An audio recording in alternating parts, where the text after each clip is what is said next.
Fast minds, get ready for some fast facts. What are we uncovering today?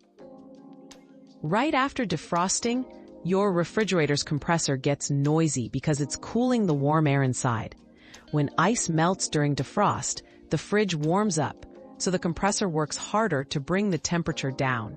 This noise is normal and should stop once the fridge cools back to the right level. Your daily dose of discovery ends here, but the journey of learning never stops. Subscribe and join us again for more answers tomorrow.